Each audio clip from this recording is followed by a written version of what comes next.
What?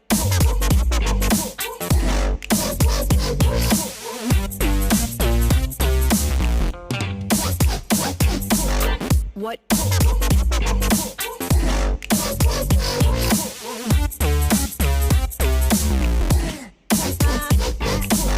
What?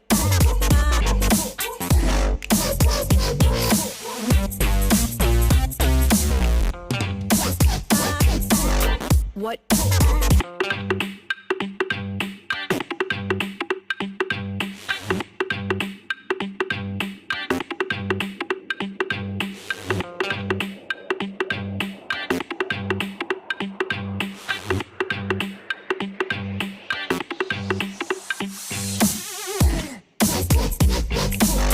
What?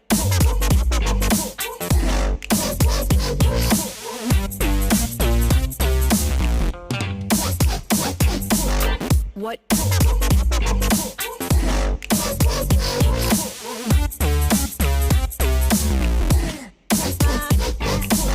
What?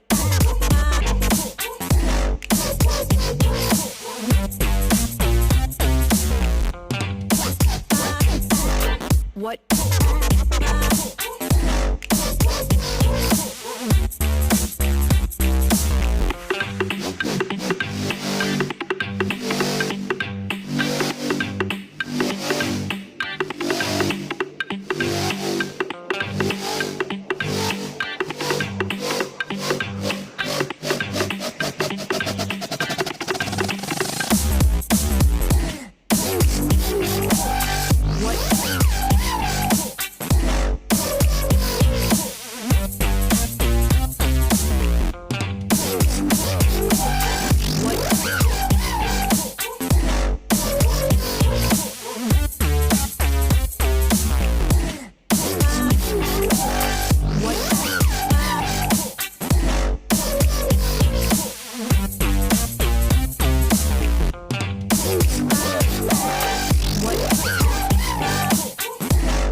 Are you ready to use science to bust some myths in the social media ecosystem? Great Scott! Welcome to the Social Media Lab Live, brought to you by Agorapulse, where our social media scientists experiment on real accounts to crack the code on social media success for your business. What? Now your hosts, Scott Ayers. Hello, everyone, and welcome to this week's episode of the Social Media Lab Live. This is episode, I think we're at 97 episodes today. And today we're talking about podcasting. I've been a big fan of podcasts for a very long time, and I love to listen to them. I've had so many podcasts, it's sad.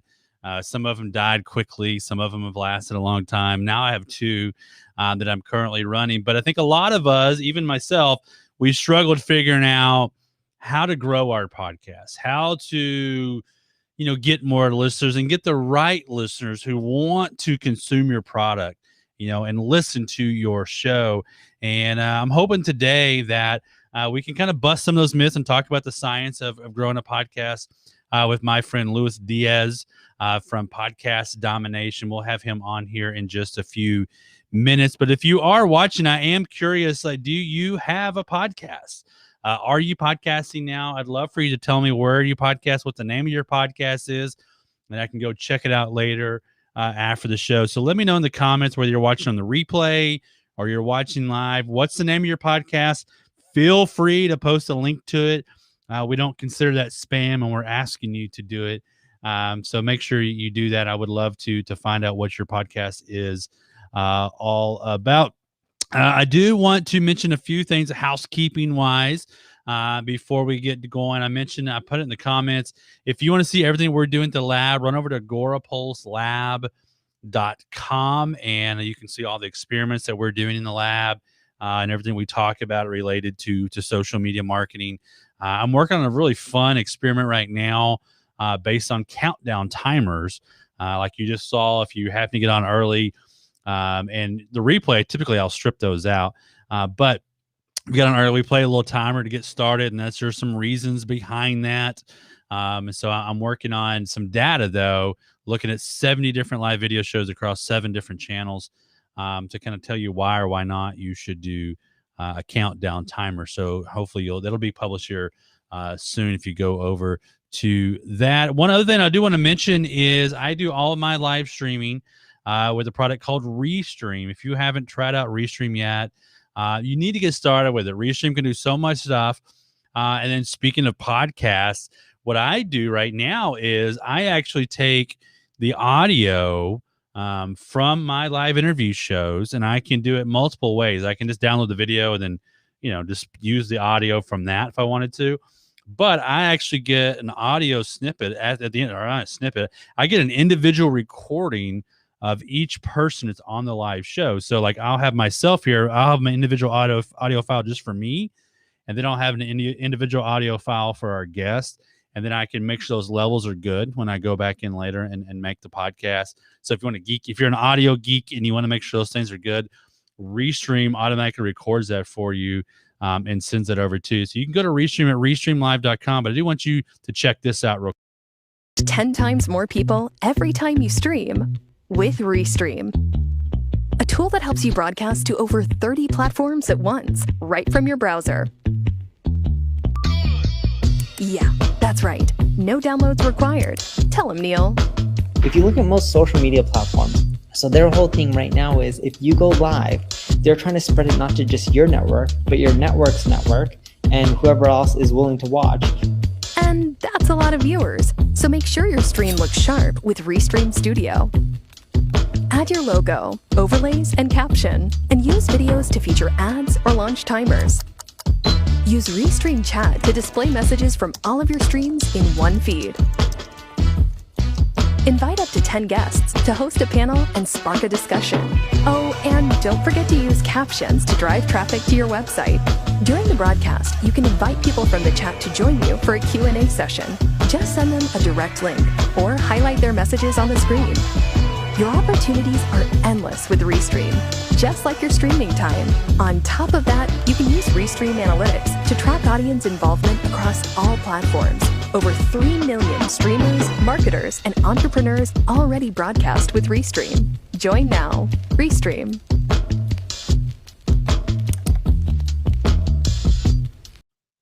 And that's restreamlive.com. You can sign up. And like I said, I love everything that Restream is doing. So I do recommend you go over to Restream and get signed up. I want to bring on my guest, Luis R. I have to ask you if it's Luis or Luis. Luis R. Diaz. I'm going to bring you on. But before we get way into it here, and I appreciate you being on the show. You've been on another show of mine before. Yep. I want to do something here. And let's see if I can do this correct. So when is it now? Am I saying it Louis or Louise? You could just say Lewis. That's easier. Lewis, there we go. That's why I grew up with it. So Lewis reached out to me like, I don't know, it was like December or something like that. Yeah. And said, "Hey, I'm gonna be on your show," and he sent me this video. Hey, what's going on, Scott? Lewis here. Wanted to send over a quick personal email or video as opposed to sending just a cold email. So wanted to shoot this really quick and say, been listening to a few of the Social Media Lab podcasts. So watch till the end. Ended in December. A couple of things here. Again, but if you are, would love to chat with you about podcasting, how to grow podcasts, how to launch them the right way. And if that's something your audience is into or you think they would find interest in diving into the numbers and stats and some of the tactics and strategies we found helpful, we'd love to chat with you about that, man. Wait, here it comes. Outside of that, hope you having an awesome day. I saw that you were a Dallas Cowboys fan, and you're gonna hate me for this, but I'm a diehard Giants fan. So probably if I don't get if it's not a fit, totally understand for that reason. But anyways, man, have a good one and hope to chat soon. Bye.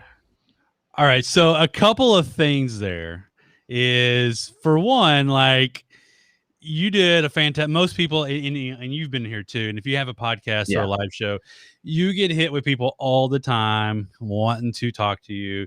And it's a spam canned email. And you're like, delete. So Lewis sends me this email and I'm like, okay, for one, he actually listened. He paid attention. But then he throws the gauntlet with the Giants thing. No, then I'm a diehard Dallas Cowboy fan. I even got there's a little Dallas Cowboy troll doll here. I see it. I've got a big Dallas Cowboy Taunting logo tattoo on my shoulder. So we've had some good fun, and I do have a couple other things here. But real quick, before we kind of get in playful mode a little bit more, tell us a little bit about you. What do you do? Why should we listen to you when it comes to podcasting? What's your background when it comes to podcasts? Sure. So first of all, thanks for having me on the show. You know, my arch enemy of yours, Scott. But I got into podcasting in 2016 and failed the first time. My first show failed miserably. Got about 10 episodes in, and then that's somehow that just turned into a train wreck. So I took a few months off, regrouped, launched another show that actually took off quite well. I eventually got that second show up to around 20,000 downloads a month. Started to monetize it through selling affiliate products and also doing my own coaching on the back end. And that was kind of the beginning for me, 2016, learning how to grow that show myself organically, and then testing some ads with it. And then people started to ask me like how I was doing it. And at the time I was in the health and fitness space, and I wasn't a very good trainer. Like, I was a good trainer, but I wasn't a good online marketer for fitness, and fitness is a super competitive space. So I had a good mentor tell me, why don't you do something with this podcasting stuff? And I did, and I basically started helping other people launch and grow podcasts.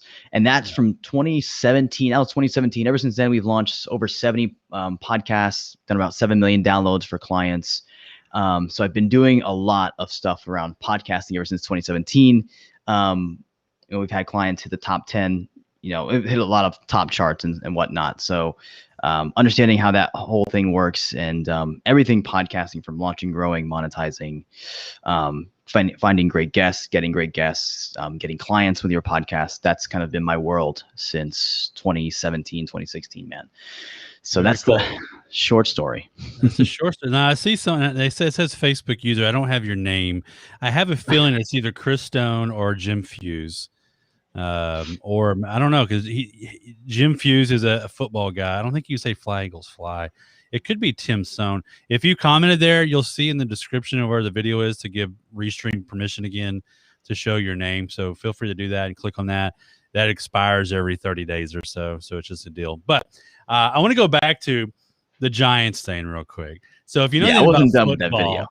I mean, the thing is, like, if you're a football fan, like, the Giants and Cowboys have never really liked each other.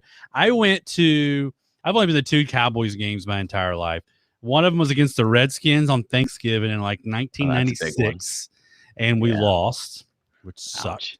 And then I went to the very first game with the brand new stadium, which is now not so brand new anymore. It's like, 10 years ago. And we did the standing room only seats, tickets. They're like $29. So I never saw the field during the game. I had to watch from the big screen. And then halfway through the game, we got so tired of getting packed in. We walked around the side and watched through like a little crack to see the big screen. So we played the Giants, though.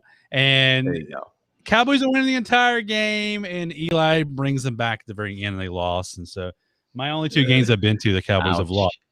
But you should go to more games. Lewis, though, to just kind of keep the ribbon going, sends me a hat the other day. Like, I get this thing in the mail. It's a hat and his book, which actually is hanging on my wall in my backpack. I meant to get it out, but he sends me a hat. I'm like, oh no, oh snap! He sent me this hat. I'm like, okay, what do I do with that now? And so that, I immediately took a picture. That's what a typical Giants fan looks like.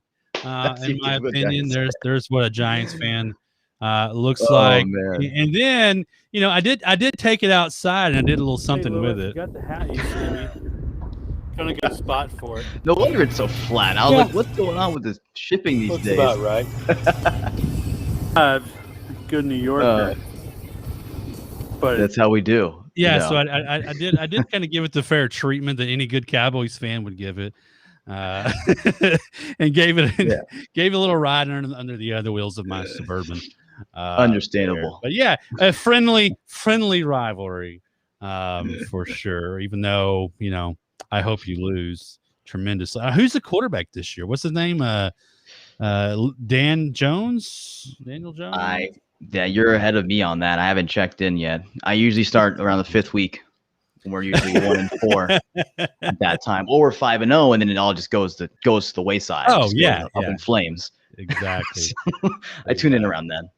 So, I mean, we've gone 20 minutes now. We've only talked about the Giants, but and the Cowboys. But I do want to dive into talking about how to grow, a podcast. And before the first thing, I think, because I think a lot of people go, okay, podcast, it's like the year of video. It's been the year of video for like the last 5-6 years. People still listen to podcasts. I was looking at the day, and you made the actual numbers. There's something like 2 million podcasts that are out there, but only about 850,000 are actually still active. Because, like you said, a lot of people get a couple episodes in and they fail, they never go back to. I probably have had 4 or 5 podcasts that I got 10 and 15 episodes in, and then something came up. It was hobby stuff, or like, I have this great idea for a side podcast, but I just couldn't keep up with them. The schedule that I had for us, other things came in. So, why start a podcast in 2021? Is there still a reason to at this point? What's your opinion on that? Yeah, I think there's even more reason to now than there is before.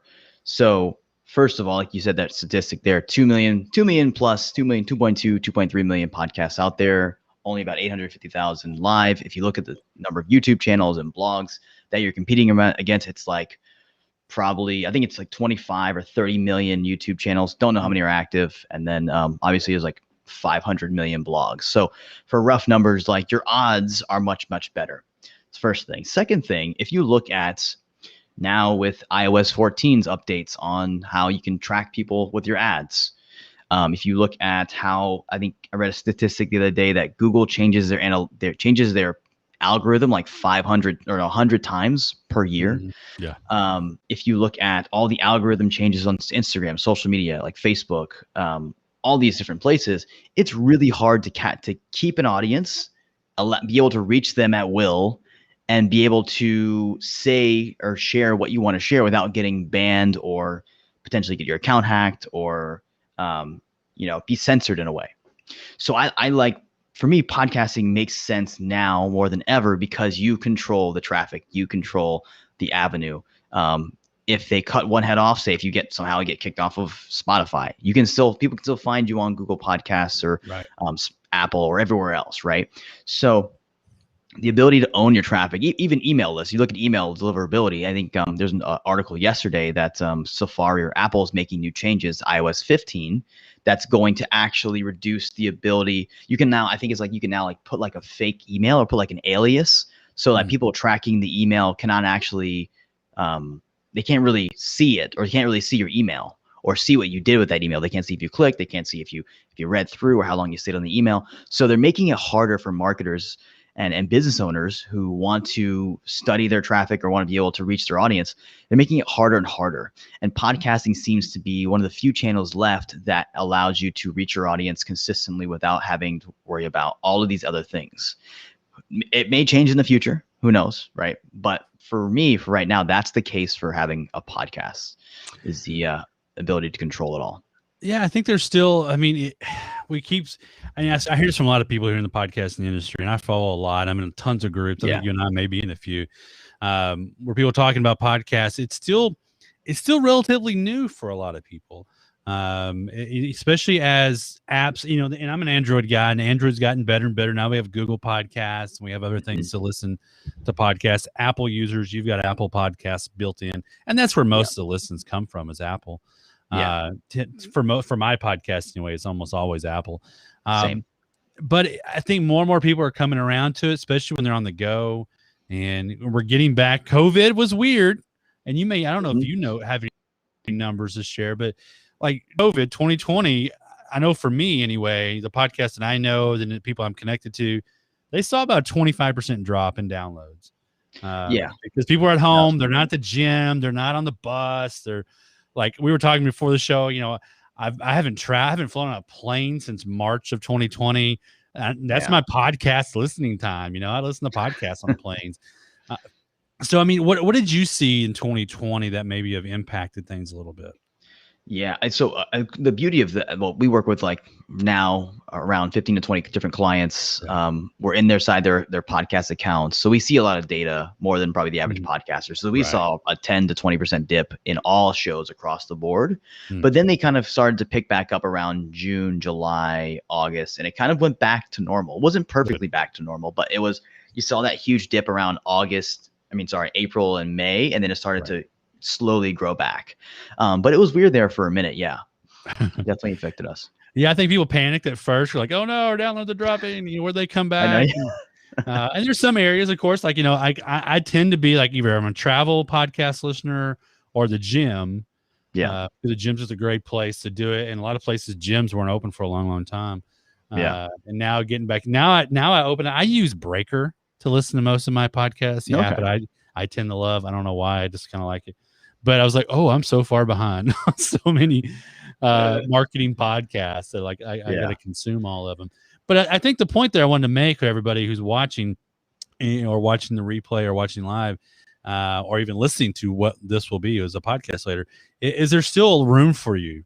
It's not as crowded market as you think. And there's still reason and there's still business to be made behind it, money to make. I mean, you probably know the exact numbers. I don't, but like Joe Rogan, everybody talks about Rogan.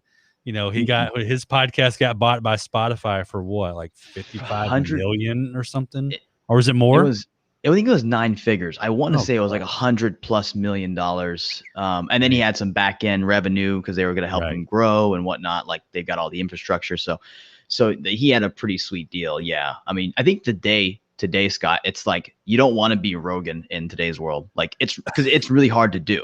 Like, I don't know many people who can be a Rogan. I don't know people will be another Rogan. Now that the game is kind of flipped to where it's like, it's more niche. It's more a very clear promise and offer, especially if you're a business owner, right? Like clear promise, you're helping people with a very clear problem. And your podcast is tailored to a small group of people that you can go very deep with. And that's where we see a lot of results for people. But I think the good side to me anyway of the Rogan buyout is it makes you go, oh, podcast. Right. And a lot of free press. On Spotify now. We're seeing now, I think right about now, I think, this is June 9th, Facebook is starting to do some stuff with podcasting and be able to publish your podcast to your Facebook pages. So people, that's piqued everyone's interest to go, oh, and so now if you're a business, like you said, and you're very niche, depending on how you pronounce it, you have there's room for you. There's people out here who want to hear you. And I don't know who you listen to, but Libsyn, I use Libsyn a lot for one of my podcasts. I use Sounder for another podcast to host. Because I have 2 podcasts on that one. So it's kind of I do my church's podcast and this podcast on Sounder, and I have Libsyn for the old podcast. I'm so scared about moving it and losing data. I need to. I just haven't done it yet. But Libsyn will always talk about the amount of downloads you get, and it's really interesting to see. You could be in the top 15% of downloads. And on Libsyn, which is the biggest host out there. They were hosting Rogan, and I think they still technically are. I'm not sure if they still are now that he moved to Spotify. But like it's like 1,200 downloads after 60 days is like that puts you in like a top 15% of podcasters. It's not as big as people think. People are like, oh, I'm only getting like 200 downloads. Like, you're doing pretty good.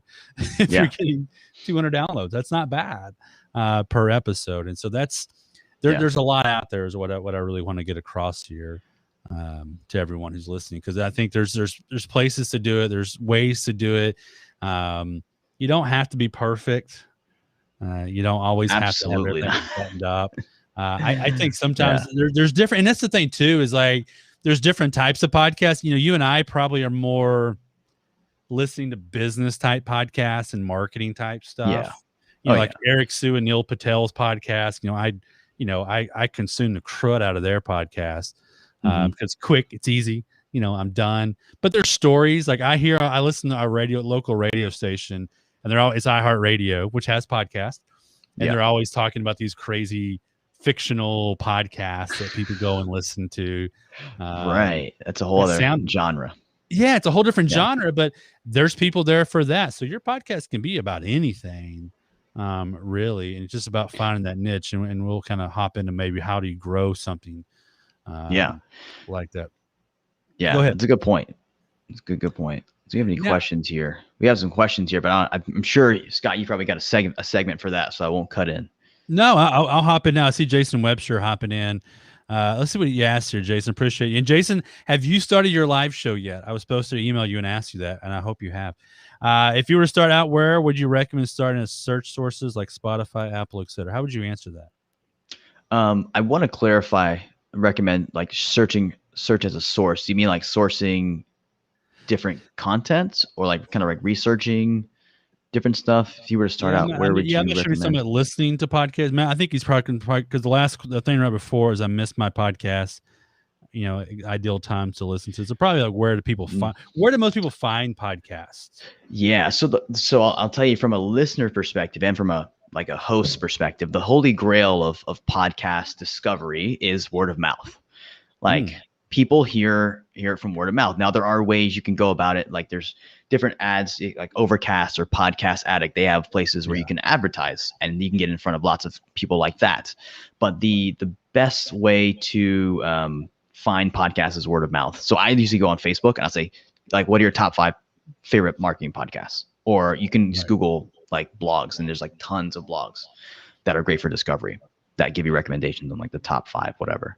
Yeah, I think you can go like I ask it in groups a lot. Like, hey, what are the podcasts you like? I'm trying to find agency related podcasts, and people know their podcasts that they love, and that's why I've used Breaker as the app that I use on my Android, because I can people I'm friends with like on Facebook, I can see what they're listening to if they happen to use Breaker anyway.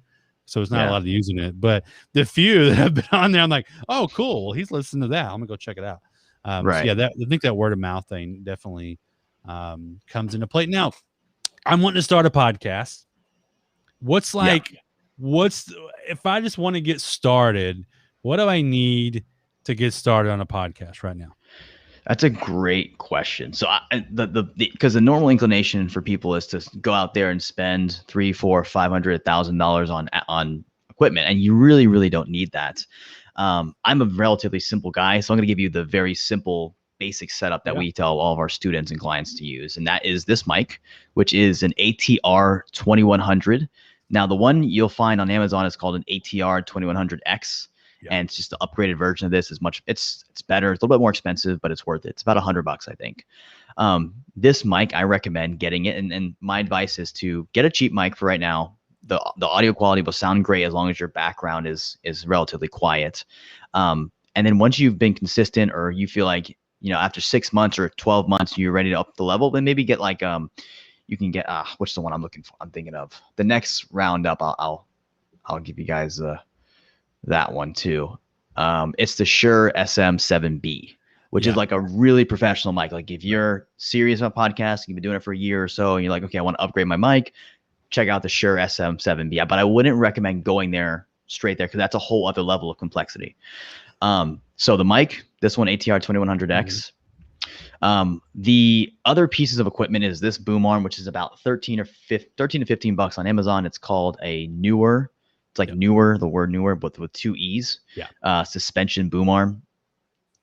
Very easy to clip onto a desk, so you don't have to hold the mic. I did that for years, which is not a good idea. It's hard to hold on to because you don't get the same audio quality the whole time. And there is an ATR 2100 option now on Amazon that actually has a scissor arm as a package too. Yeah, there are some packages out there. You can just buy it. So you get the whole package. And it's a USB mic, which the good thing about a USB mic is you don't need anything extra. You just plug it right into your laptop, computer, whatever it is that you're using to record with, and you're done. Now you can't adjust the audio as much with it. And like you said, you've got to have no background. With a USB mic, you typically got to have a quiet space.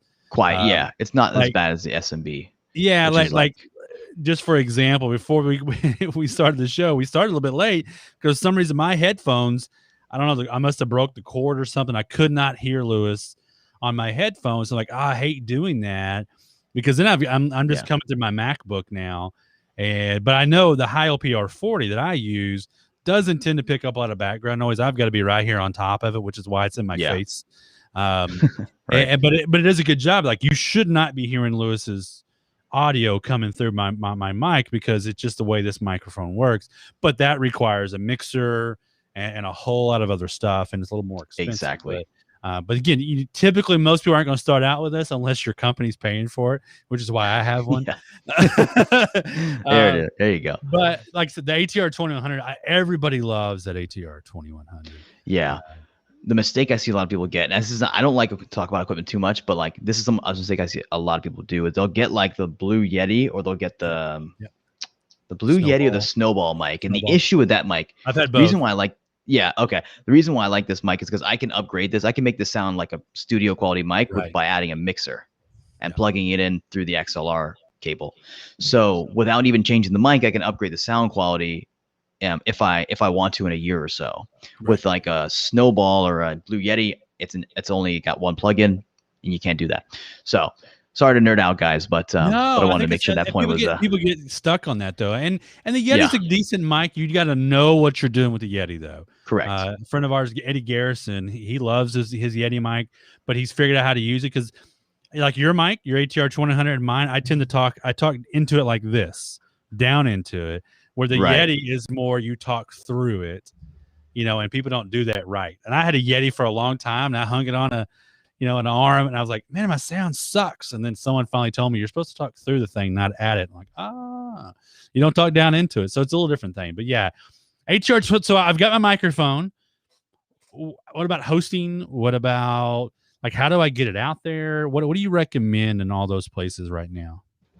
What I recommend is Captivate. So Captivate's got a really, really sleek new. They actually just updated today. Like it goes live today. Captivate 2.0, which has a whole lot of different marketing tools. But from a hosting perspective, it's simple. It's easy. It's relatively cheap. I think it's like $17 a month, and you can have as many podcasts on there as you'd like.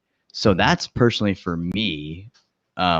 That's what I like to use Captivate for all of our shows. Libsyn's a close second favorite. So if you have Libsyn, that's still a good one too. But I like Captivate personally. Yeah, and the cool thing about all these, I put a link there in the comments to Captivate. It's captivate.fm. You've also got Sounder.fm. You got Libsyn. There's a lot out there. The good thing is a lot of these now, and I haven't used Captivate before, is you can select destinations and just start sending your podcasts out everywhere. And they make it pretty easy. Most of them do. Some of them that used to be really hard. It's a pain in the butt. But now most of them are pretty easy. So if you want to send it to Apple, you want to send it to Spotify, iHeartRadio, all those places, you set it up, you're done. And then there's a lot of other cool little features you can do inside it from there. Like I know with Sounder, I've got my own website in essence inside of Sounder I can use, and they transcribe it and all that kind of stuff. And Captivate may do that as well. I haven't dove into them, but I haven't seen that from Captivate. No, but I will admit that the transcription services are, especially when they're like included, are always they never get my name right. Yeah, and they never get Agora Pulse right. Like it comes up Gora Pole. It's weird. It never is correct. But it is interesting that a lot of those do that for it. But really, I mean, that's pretty much all you need, right? You need a microphone. Something and then either something to record it on your computer or use some Audacity or GarageBand or Restream.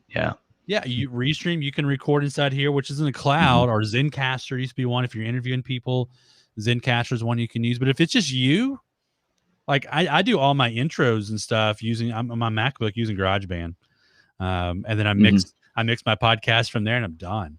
And GarageBand came with the MacBook. I didn't pay anything for Yeah, it. it's you can keep it really right. I mean, it's so one thing I like you mentioned, can you put the video on, is that you guys you can leverage like the countdown timers and all that video podcast. That can be really, really helpful. I've seen some people do that, and it just adds a little bit of layer of production quality. If you're doing just audio, I would say like GarageBand or Audacity is pretty much to get started. That's what I use to record my podcasts. Yeah, because the good thing about using something that's not in the cloud, like Restream's live studios in the cloud, is if you did have an internet issue, you're going to have something choppy could happen. So I think if you can record it with internally in your own system, it's better for later on anyway. Yeah. That way, if your internet popped off on you, you're okay. So we've started our podcast. We've got some episodes, and there's a lot of things we could talk about. We won't dive into like how many you should launch with and stuff, but you might. But okay, so I got it. I got this great idea. I've got the podcast going. How do I grow this stupid thing without being bored and like frustrated? It's been 3 months and I'm getting 10 downloads, and that's like 4 of those are my own devices. Like how do I grow my podcast fast? Because you got to grow fast, otherwise you get lost in the mix really quickly. So what's your recommendation here?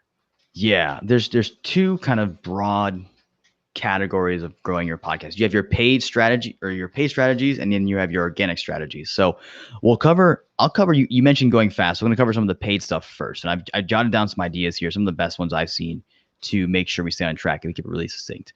So the first thing you can do to grow your podcast is to look to sponsor or pay for advertising on another podcast. This makes sense because the people you're reaching are already on podcasts. They already know how to use podcasts. They know how to find podcasts.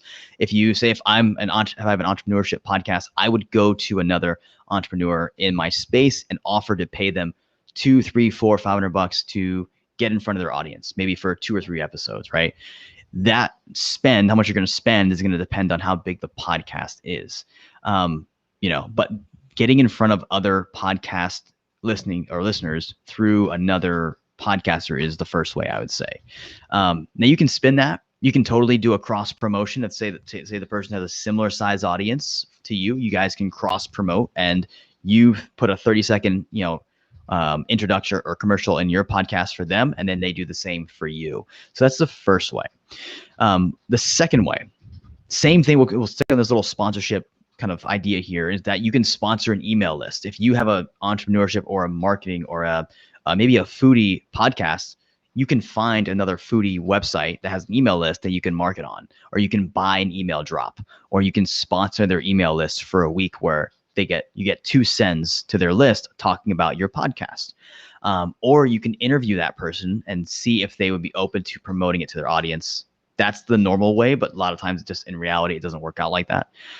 So I like to start with, like, if you have a small ad budget or a small budget to spend some money on, then go and offer to pay for 1 email send, or pay to sponsor their Facebook group. Money talks. So if you've got a small budget, doesn't need to be a lot, right? It could be $100, $200, $300. You can test these methods. And for me, this is a way that you can see, hey, is it working or is it not? You can get in front of an audience that you probably would have access to, and probably with a higher likelihood that they're gonna like your content because they're listening to, or they're subscribed to a foodie email list, or they're subscribed to a foodie podcast. So if you have a show like that, then you can obviously, without a shadow of a doubt, know that, hey, these people are probably going to be interested in what I'm talking about too. And then there's also the fact that, if you're a podcast host and you recommend something to your audience, they like you, they trust you. That's why they're there. You have built a rapport with them, so they are going to take your recommendation more seriously than if you were just a cold ad on Facebook, right? So there's always that factor of credibility with the host that you're leveraging too. So those are a couple ones: sponsoring another podcast, or doing a cross promo, maybe buying a spot on a Facebook banner for someone's Facebook group, or sponsoring an email list. Those are 3. The easier self-serve methods could be things like going to overcast.fm and buying some ads there, testing out what a month looks like for them. In my experience, I've run some campaigns. I've gotten anywhere from like 30 to 50 subscribers and a couple 100,000 impressions. But those are just impressions. Obviously, those are just like the amount of people that see your ad, not necessarily click it or subscribe. Right. So I find that those are probably more expensive. Those are going to cost anywhere from $500 to $1,000, and you're not going to get as good return on those. Overcast or a place like Podcast Addict, which they can work, don't get me wrong, but they're not going to be probably as effective as if you were to go and find somebody to do a cross promotion with, who's got a really targeted audience like yours. I got a few more, but you want to cut in there, Scott? Anything before we jump in? I think it's really good. And yeah, I haven't tried Overcast. I hear people talking about it, or Podcast Addict, but I think especially if you're brand new, you don't know what you're doing. I could see how you blow through some cash pretty quick. You gotta be careful. Yeah, if you're not paying attention, and because it's like, I don't know, when I see ads on most apps, what do? It's white noise. You ignore it. You go on. Exactly. Yeah. But if it's, let's say, I'm on, Lewis is like, hey, can I pay for an ad on Social Media Lab's podcast? And you're already listening to Social Media Lab and you trust me, and I mention for 30 seconds or play a video, audio from Podcast Domination, you trust that better. It's a captive audience, where an ad inside of an app of some, I don't know. Just that's a hard, because you get podcasts, especially when you listen to some, you're like, what? That was a weird ad. Why did that ad just play on that podcast? So Spreaker was a big one. I used to be a big Spreaker user, and my first podcasts were on Spreaker. It was free. Then you had some paid plans, and you could pay for ads. And also I was listening to some podcasts, and like, let's say it's a marketing podcast, but then like an ad Life for insurance ad comes up or something. Yeah, like an ad for like beauty products played in the middle of it, and I'm like, that didn't make sense. So that's where it's not targeted right. A lot of people don't target it right, for sure. Right.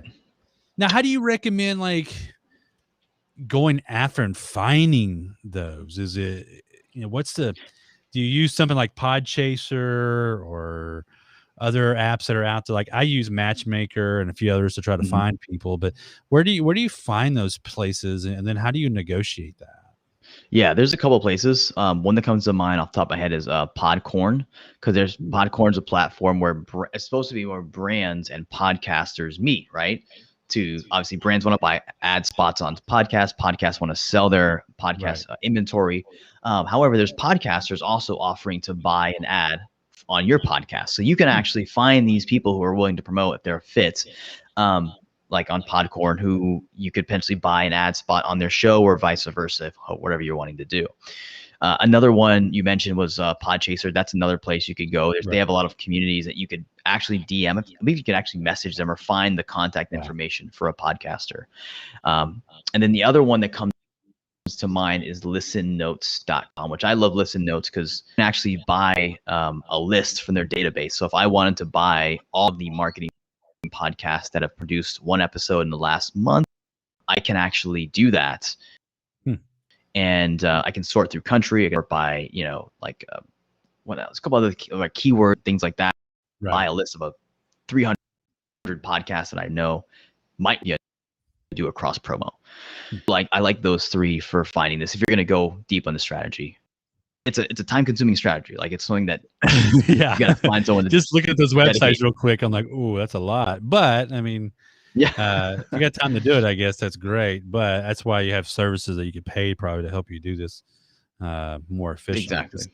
I look at, like, I hopped into Podchaser here the other day, and I'm like, okay, I want to find some podcasts to be a guest on and all this stuff, or find people to be a guest on mine. I'm like, I feel like I walked into the Mexican restaurant and they opened up the menu that's got like 6 pages, and I'm like, I just want nachos now, because I don't know what's in here. So that can be a little bit of a stumble, for sure. Now, is it expensive to do that through these things? I mean, what can you, I don't know, you can't give an exact because it's different, but like, what's a decent budget? Like, I'm just starting out, I want to get going. Like, what's an idea there? Do you have an idea on that? Yeah, I'd say if you're doing like, hey, I want to find some podcasters that are in my space similar to me. I don't know them, but I know they have a similar audience. So let's just take like Right. vegans. If you have a vegan cooking podcast and you want to find other vegan cooking podcasts, I would say $500. Take $500, and most podcasts, you have to realize this, most podcasts are not even monetizing their show. So $200 would be great to do a 30-second. You know what I mean? So like you could actually get creative with this, you know. So my thought is $500. If you don't have $500, it's fine. Start with $200 and find a smaller relevant show. You know, I would do that all day rather than throwing it into Facebook ads or something that's made. That takes a lot of testing, and you got to know what you're doing to get it right. So that's to give an idea of budget. That's what I would say. Now, that's for one episode and one mention? Yeah, I would say you could stretch it. You could stretch it. Say, hey, could you give me 3 episodes for this? Okay. It's all negotiable. So now, I would do you, more through Podcast Addict or I want to say Podcorn or Listen Notes? I don't know if they show you downloads. Like, is there a way to know? Like, okay, I didn't just give someone $200 and you're getting 10 downloads. Yeah. Like, how do you avoid that? On Podcorn, there's a way to verify it. On Podcorn, there's a way to verify it. Listen Notes, if you check out Listen Notes, they have a pretty cool thing that shows you like the relative size or popularity of a podcast. And it gives you what's called a listen score and a global ranking. So for numbers' sake, I would aim for a listen score of, I believe, above 40 or 45. That's what you want to look for. And then in terms of global ranking, I mean, 3 to 4% or lower. So the lower you get, like 1.5, 0.001, right. Those are like Joe Rogan size podcasts. Those are massive, but anything under 3 to 4% is going to be a good size show. Right. So, and that's probably where you're starting to look at, like they may or may not have sponsors depending on how they run their own podcast.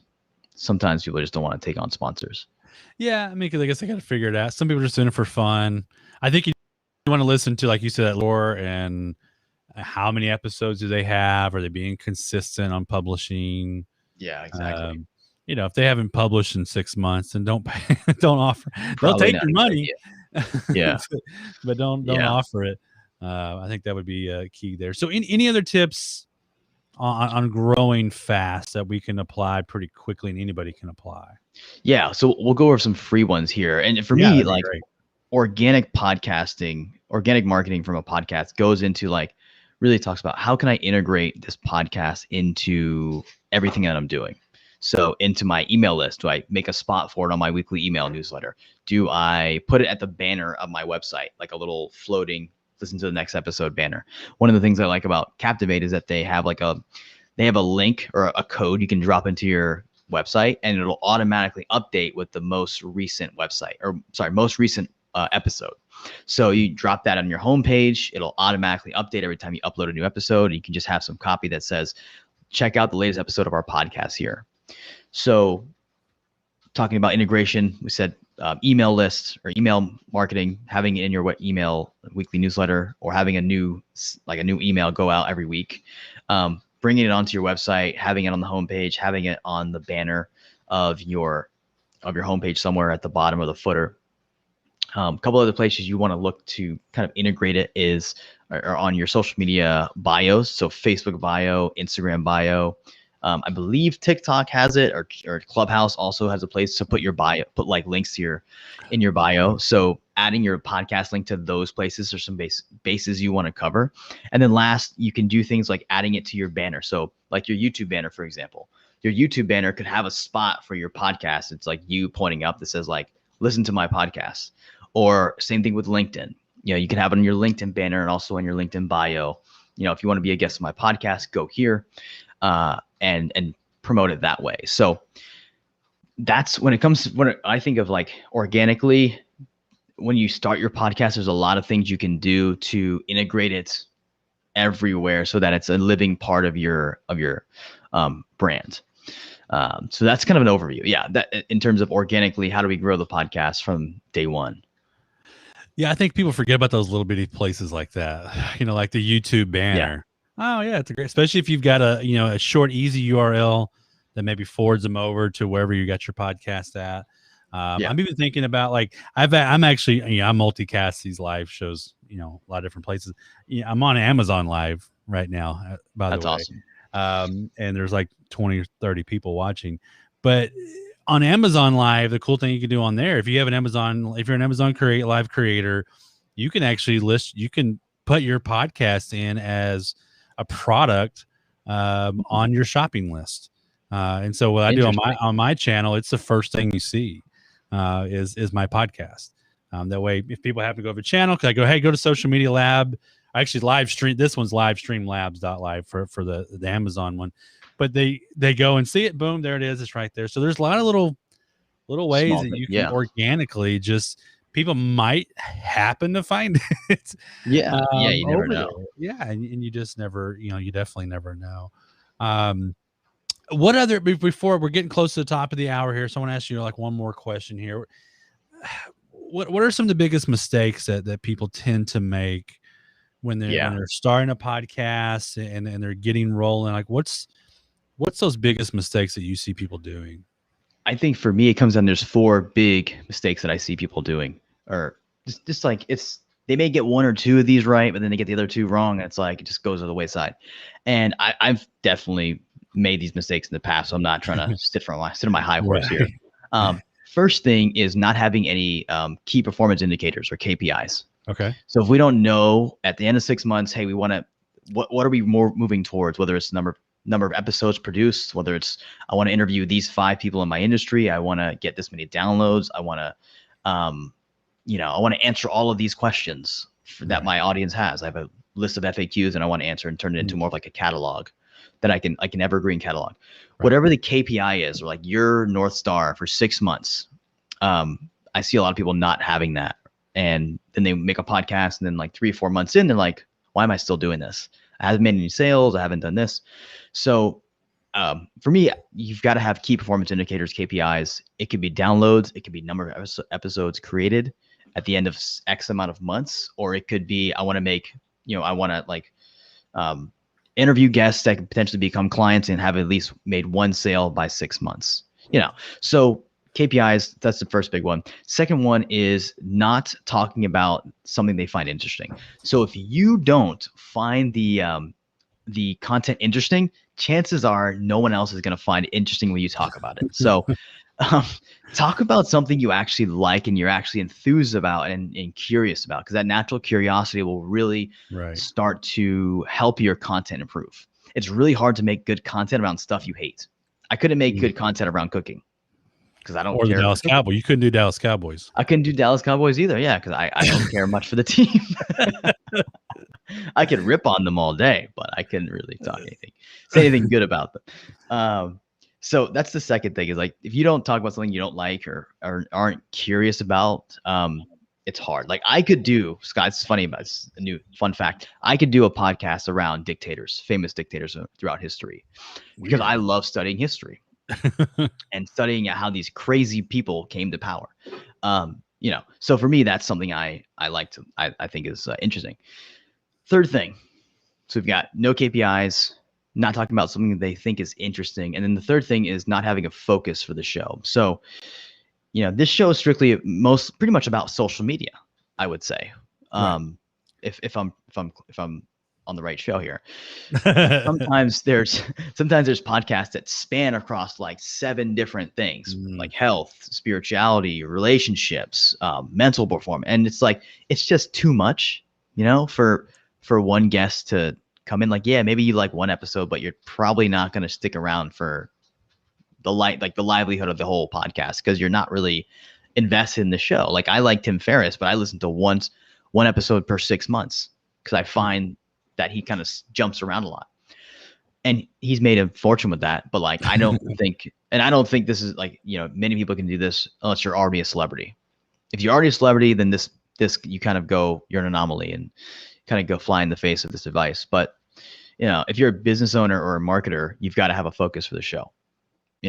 Niche down and get specific about who you're serving. And then the last thing is not having a title that sells the podcast. Like, it's got to be a sexy, clear, benefit rich title.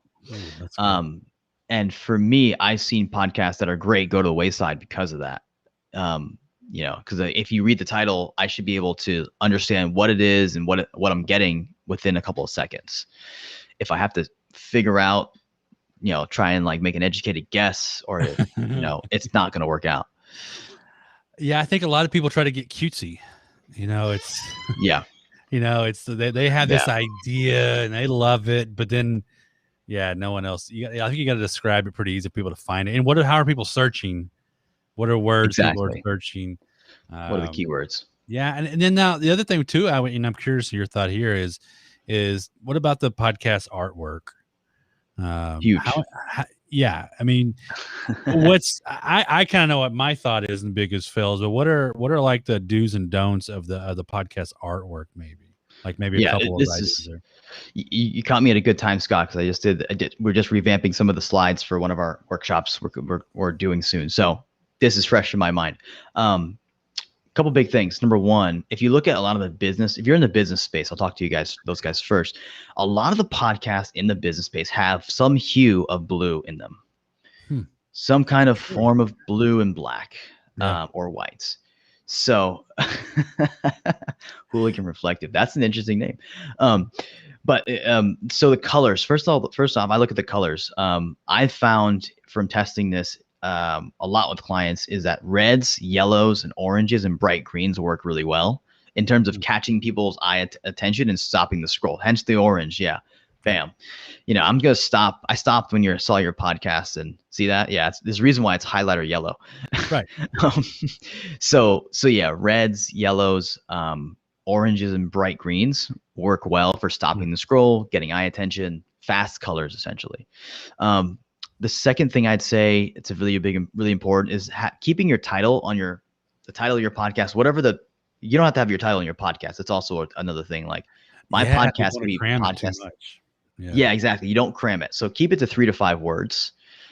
It's okay to have a subtitle somewhere, but it just can't look crowded, so it takes you gotta move it around and kind of play with it a little bit. The third thing is if you have a picture of your face on there, make sure it's some crazy emotion. Like you with the hair already screams like, exactly, emotion. So, if you just look like it's a headshot for LinkedIn or some kind of, LinkedIn, it's not really I'm gonna scroll right past that. So whatever the emotion is in your podcast that kind of matches your style, give it some facial emotion. Kind of think of it like a YouTube banner, or a YouTube thumbnail. Yeah. That's kind of the same ideology. Yeah, because you got to think on your phone. I mean, it's so small. Yeah. And I think I see, and I've been guilty of it. So I fall into this category, but we want to put so much stuff on it. And it's like, no one can see that. Don't stuff it. Make it easy for people to recognize and pop, and then leave it alone. And I think sometimes this is like even the YouTube thumbnails. I'm in a YouTube thumbnail group, and I want to tell half these people, like, stop putting your face on the thumbnail. No one knows who you are or cares. Mm-hmm. So you don't always have to have your face. If people don't know who you are and can't recognize you're not a celebrity of some sort, then put something else on there that catches attention. Exactly. That's much, much better than like, oh yeah, there's Bill Smith over there. I don't know who Bill Smith is, but they know some kind of catchy image. Oh, okay, I want to look at that real quick. And I think that's where people fail too, is they don't catch enough attention. And that's why, I mean, you mentioned I wear a wig on live shows for a reason. I have a lot of weird stuff going on behind me for a reason. I got lights flashing. I've got all kinds of goofy stuff on my, on my shelf over here. There's a dead guy sitting next to me. I call him Tom from MySpace. He's the dead social media network. Oh, God, the last host of this show or something. Yeah, I'll have to change it to Clubhouse soon, because I think Clubhouse will die. But, but maybe not. A whole other episode. But you on a video, you do that. You have all these pattern interrupts, but it's the same. Really, visual stuff appeals even for podcasts. If it doesn't appeal to me when I see it, I'm probably not going to pay attention unless someone I know, like you mentioned earlier, happen to share it and I trust them enough to go listen to it. Otherwise, I'm going to blow it off and move on for sure. But you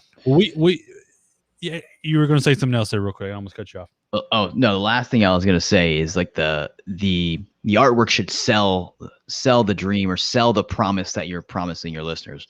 Whether it's having deep, interesting conversations, sell that. Whether it's helping them make more money online, sell that. So making sure you're portraying the benefit of the podcast, like what's in it for me. Why should I stop and click and listen and give you 35 minutes of my time? Right. That's kind of the answer, the question you're answering. Now, before we go, I want to mention your website, podcastdomination.co, and you have a book that you sent me with the, these two match together, different colors, blue versus the yellow. But I've started to dive in. I started to read the book. It's actually a pretty easy read, by the way, and it's big, bold text. There's no pictures, unfortunately, for those of us who need pictures. Yeah, I'm a visual learner. When did you launch the book? And if I were to go to your website and buy the book, like what can I learn from this? So the whole backstory of the book was early on when I started off, I had a handful of clients that they got up to 100,000 downloads real fast. And I had access to all their accounts. So I saw what they were doing. I saw what worked. I saw what didn't. So I was like, I'm going to write a book about this. This is going to be great. So that was the kind of the backstory behind the book. I was able to peek over the shoulders of these clients that I was working with and study what worked and what didn't. And for me, I launched the book in mid 2019. For me, I still feel like I need to do a 2.0 on the book because so much has changed since then. But the core marketing principles will still help you if you're looking to launch your podcast. And I guess you probably have this in a podcast form somewhere, right? I have a PDF I know I have an Audible version. Yeah, I do have an Audible version. I think, it might be included with the book. If you check it out on the website, it may just be a free gift. Yeah. But yeah, that's very cool. I posted a link to the actual book in the comments. If you're watching on Facebook or YouTube or wherever else, you can see that, or you can go to podcastdomination.co. If you happen to listen to the podcast later, you can find that. And there's lots of other resources on your website that'll help people. You actually work with clients and take on clients. So if you're struggling to figure this out and you really don't feel like you've got the time to do it or the energy to do it, and you don't want to blow through like $1,500 in ads and go, I got two more listeners. Podcastdomination.co is probably a great place to go and talk to Lewis and his team to see if y'all are a match. To work together. So I would definitely recommend people go do that. Cool. Yeah. And the website's definitely going to get redone. Really? Man, it's getting redone. So yeah, if you guys come here in a few weeks or a month, it's a little different from what Scott mentioned. Don't worry. You're in the right place. Well, good. I appreciate you being on the show, even and I appreciate you letting me, have a little fun with the, we'll pull that back up one more time. With the hat and my impression of a New York Giants fan.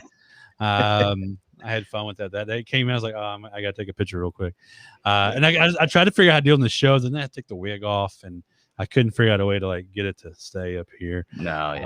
So yeah, I appreciate you being on and being a friend of the show and sharing your knowledge. I know for me, as someone who's had podcasts and still do, I still struggle with it even today.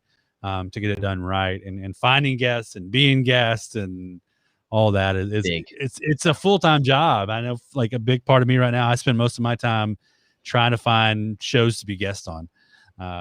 That's a whole other animal all into itself, for sure. Yeah. But I appreciate you being on the show with us today. Thank you, Scott. Thanks for having me. And I'm still waiting on my hat. It's all good. I'll send a picture of you running over. Now you're definitely going to get one. That's going to have to happen now for sure, and with maybe something else attached to it or something like that. All right. Well, that's going to do it for this week's episode of the Social Media Lab Live. Don't forget, you can go over to agorapulselab.com and check out all of our latest experiments and our podcasts and all the other things that we do on the Social Media Lab. And next week will be episode 98. We're getting really close to 100, and it looks like right now, if I don't, as long as I don't mess up my schedule, which as always can happen, I may take a week off. I don't think I'm going to take a week off in June though. I think episode 100 will be Eric Sue. which I think is a pretty cool person to have on as episode 100. So I'm excited because I love his podcast so much. And so I think it'd be fun to have it on. But that's it for this week's episode. We will see you next week.